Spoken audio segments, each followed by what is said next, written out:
Wolf यानी भेड़िए का जिक्र आते ही हमारे जहन में एक वहशी दरिंदे का तस्वर उभरता है, और ऐसा हो भी क्यों ना, क्योंकि इसका शुमार दुनिया के खतरनाक तरीन शिकारियों में होता है। जो एक गिरोह की सूरत में किसी पर हमलावर होते हैं तो उसके चीथड़े उड़ते देर नहीं लगती। लेकिन हमारी आज की कहानी आपको बताएगी कि बाजुकात इंसान भी इन शिकारी दरिंदों से ज्यादा वहशी साबित होते हैं। लेकिन इस हैरान कर डालने वाली कहानी की शुरुआत होगी जब आप नीचे मौजूद लाइक का बटन प्रेस करोगे और नए आने वाले दोस्त रेड बटन पर क्लिक करके वॉइस डेली के सब्सक्राइबर्स बनेंगे। तभी तो ऐसी इंटरेस्टिंग स्टोरीज उन तक डेली पहुंचती रहेंगी।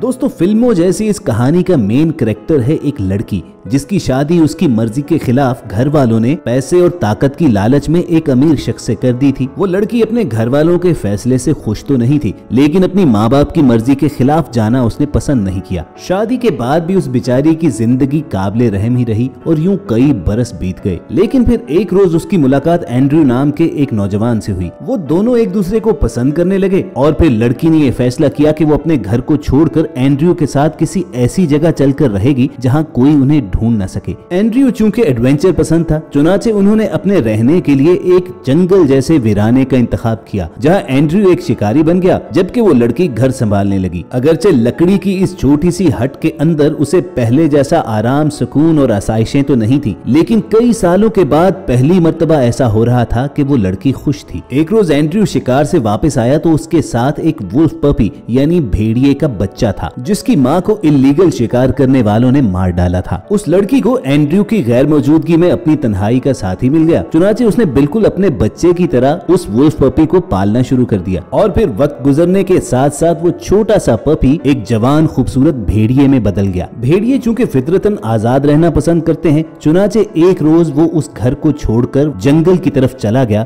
और कभी न वापस लौटा। वो लड़की उदास और परेशान तो जरूर हुई, लेकिन वो समझती थी कि भेड़िए का असल घर दरअसल वो जंगल ही था। वो लड़की और उसका पार्टनर एंड्रयू लकड़ी के बने हुए इस छोटे से हटनुमा घर में हंसी खुशी रह रहे थे और उन्हें अपनी पुरानी जिंदगी की कभी याद भी नहीं आई थी। लेकिन उनकी पुरानी जिंदगी ने उन्हें भुलाया नहीं था। और एक रोज जब एंड्रयू 3 दिन की शिकारी मुहिम पे निकला हुआ था और वो लड़की घर पर अकेली थी, किसी ने उसके दरवाजे पर दस्तक दी और जब उस लड़की ने दरवाजा खोला तो सामने उसका साबिका शौहर मौजूद था। उसकी आंखों में गुस्से की आग थी। अगले ही लम्हे उसे कोई तेज धार चीज चुभने और शदीद दर्द का एहसास हुआ और वो बेहोश हो गई। जब उसकी आंख खुली तो उसके हाथ और पांव बंधे हुए थे। उसने चिल्लाने की कोशिश तो की, मगर उसका कोई फायदा न हुआ, क्योंकि इस वीराने में उसकी आवाज कोई भी ना सुनता। वो समझ गई कि उसका एक्स हस्बैंड उसे शदीद जख्मी करके जंगल में वहशी दरिंदों के खाने के लिए उसे फेंक गया है। कुछ देर तक तो वो खुद को छुड़वाने और शोर मचाने की कोशिश करती रही, लेकिन जल्द ही उसके जिस्म में मौजूद सारी ताकत खत्म हो गई और वो एक मर्तबा फिर बेहोश हुई। अब की बार उसकी आंखें किसी का गर्म सांस अपने चेहरे पर पड़ने की वजह से खुली और उसने देखा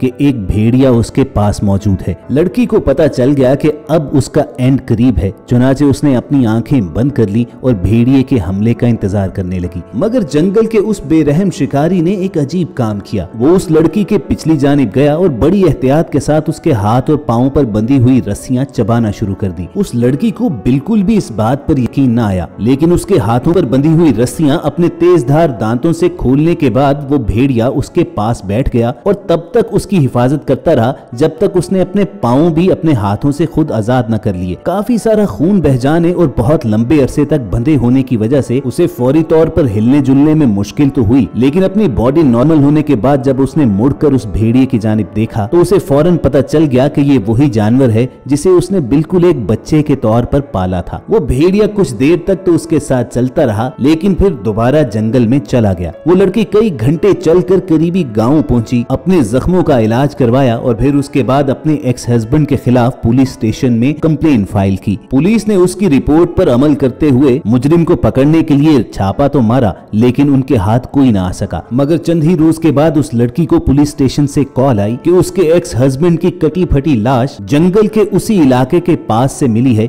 जहां पर उस लड़की को अगवा करके फेंका गया था। पुलिस का ख्याल था कि मुजरिम पर किसी जंगली शिकारी दरिंदे ने हमला किया था और गालिब गुमान यही था कि ये काम किसी भेड़िए का का है क्योंकि उस इलाके में भेड़ियों के मस्कन थे। लेकिन वो लड़की समझ गई कि लाजमी तौर पर उसे अगवा करके ले जाते हुए मुजरिम को उसी भेड़िए ने देखा होगा और अपनी बचपन की मोहब्बत का कर्ज चुकाने के लिए उसने सबसे पहले तो मुजरिम को चीर फाड़ कर फेंका और फिर उसकी जान बचाने के लिए वहां पर आ गया। और इसके बाद उस लड़की का ख्याल और भी पुख्ता हो गया कि मोहब्बत एक ऐसा जज्बा है जो वहशी दरिंदे को भी राम कर सकता है और नफरत किसी बाशऊर इंसान को भी एक जंगली दरिंदे में बदल सकती है। और दोस्तों 25 साल अमेरिकी खातून मैरी क्रैनिक के साथ पेश आने वाला वाकया इस बात का वाज़ेह सबूत भी है। ये बात है जनवरी 2014 की और मैरी क्रैनिक उस वक्त प्रेग्नेंट थी। वो ड्राइव करती हुई मिनीसोटा शहर से अपने घर वापस जा रही थी और उस वक्त शदीद बर्फानी तूफान जारी था। सड़क पर 40 इंच तक बर्फ पड़ चुकी थी। मैरी अपने घर से चंद ही किलोमीटर दूर थी कि अचानक उसकी गाड़ी रुक गई। मैरी फौरी तौर पर समझ गई कि उसकी गाड़ी के टायर फंस चुके हैं और अब बर्फ में वो आगे 1 इंच भी मूव नहीं कर सकते। चूंकि ये मेन हाईवे नहीं बल्कि शहर से गांव की तरफ जाने वाली एक छोटी सड़क थी, इसलिए बर्फ साफ करने वाली गाड़ियां अभी तक यहाँ पर नहीं पहुंच सकी थी। इसी दौरान स्नो स्टॉर्म की शिद्दत भी बढ़ती गई और आधा घंटा फंसे रहने के बावजूद वहां से किसी का गुजर तक न हुआ। मैरी जानती थी कि वो ज्यादा देर तक गाड़ी का इंजन चालू रखकर उसमें नहीं बैठ सकती क्योंकि फ्यूल गेज भी उसे लो फ्यूल दिखा रहा था और ऊपर से मुसीबत ये कि आहिस्ता आहिस्ता अंधेरा छाना शुरू हो चुका था और स्नो स्टॉर्म की शिद्दत बढ़ती चली जा रही थी। प्रेग्नेंट हालत में अपने घर से कई मील दूर शदीद बर्फानी तूफान में बर्फ में धंसी हुई सड़क में रात गुजारने के तस्वुर ही से वो कांप उठी। वो उस वक्त जहां पर फंसी थी उसके घर की निस्बत शहर ज्यादा करीब था, चुनाचे उसने पैदल ही उस जानिब चलना शुरू कर दिया। खौफ और मुसीबत के मारे उसका दिल तेजी से धड़क रहा था और फिर वो हुआ जिसका उसने तस्वुर भी ना किया था। उसे अचानक लेबर पेन स्टार्ट हो गई। उसे समझ आ गई कि अब वो मजीद आगे नहीं जा सकती। चुनाचे उसने एक दरख्त के नीचे जहां पर बर्फ जरा कम थी वहां पनाह ली। मुसीबत के आलम में उसकी आंखों से आंसू निकले और उसने खुदा को याद करते हुए कहा कि ये सब कुछ मेरे साथ क्यों हो रहा है, ऐ खुदा मेरी मदद कर। लेकिन फिर उसके 5 मिनट के अंदर अंदर सर्दी और दर्द की वजह से वो बेहोश हो गई। वो कहती है कि जब मेरी आंख खुली तो मेरा सर एक भेड़िए की पुश्त पर था और मेरे इर्द गिर्द 1-2 नहीं बल्कि पूरे 9 भेड़ियों का एक झुंड इस तरह जुड़कर बैठा था कि जैसे मुझे बर्फ और ठंड से बचाना चाहता हो। मैरी का कहना है कि लेबर पेन की वजह से उस वक्त मेरी हालत ऐसी थी कि मुझे डरने या खौफ खाने का भी बिल्कुल वक्त न मिला और उसके ठीक 20 मिनट के बाद उस बर्फानी तूफान के अंदर मैंने एक बच्चे को जन्म दिया। मुझे सब कुछ ये ख्वाब सा लगता है क्योंकि एक मादा वुल्फ ने पहले तो मेरे उस बच्चे को चाट कर साफ किया और फिर उसकी नाफ से जुड़ी अम्बिलिकल कॉर्ड को बड़ी एहतियात के साथ अपने दांतों से काट डाला। अपने बच्चे की रोने की आवाज सुनी तो मुझे तसल्ली हुई कि वो जिंदा है,